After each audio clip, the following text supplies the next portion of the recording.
فالله سبحانه وتعالى رحيم بعباده، بل إن رحمته سبحانه سبقت وغلبت غضبه، كما قال النبي عليه الصلاة والسلام قال لما خلق الله الخلق كتب في كتابه فهو عنده فوق العرش إن رحمتي سبقت غضبي، وفي رواية إن رحمتي غلبت غضبي.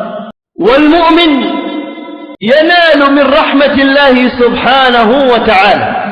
وقسم العلماء الرحمة إلى قسمين، قالوا رحمة صفة لله عز وجل غير بائنة كقول الله عز وجل وربك الغفور ذو الرحمة، ورحمة أخرى هي مخلوقة وهي بمعنى من آثار رحمة الله عز وجل، كما قال الله عز وجل في الحديث القدسي للجنة أنت رحمتي أرحم بك من أشاء. عباد الله، حتى يستفيد المؤمن من هذه الصفة ينبغي عليه أن يتتبع أسباب رحمة الله للعباد ويكون العبد من المرحومين.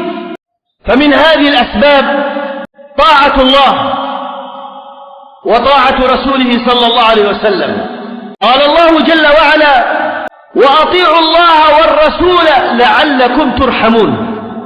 فإذا أطعنا الله فيما أمرنا وانتهينا عما نهانا، وإذا أطعنا رسول الله صلى الله عليه وسلم عما أمرنا وانتهينا عما نهانا، فإنا فزنا برحمة الله سبحانه وتعالى.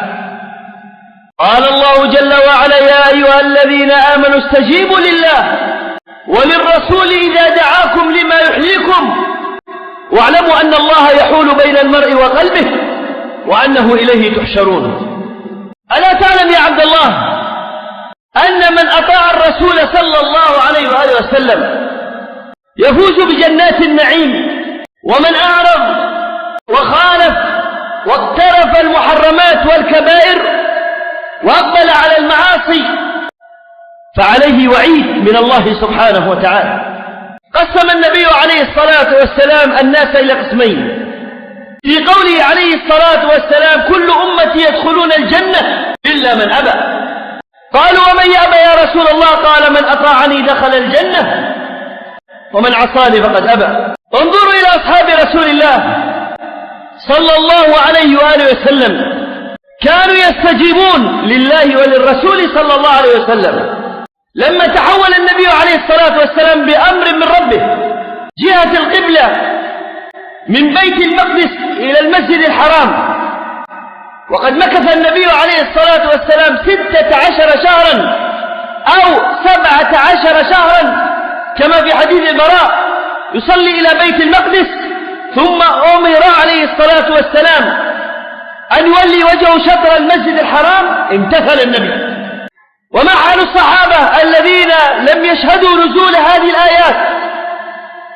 جاءهم الخبر إلى قبى فتحولوا وهم في الصلاة، لا نقاش لا جدال لا إعراض، وإنما طاعة لله ولرسوله صلى الله عليه وسلم استجابوا.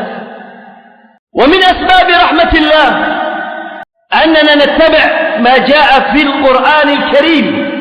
قال الله عز وجل وهذا كتاب أنزلناه مبارك فاتبعوه واتقوا لعلكم ترحمون.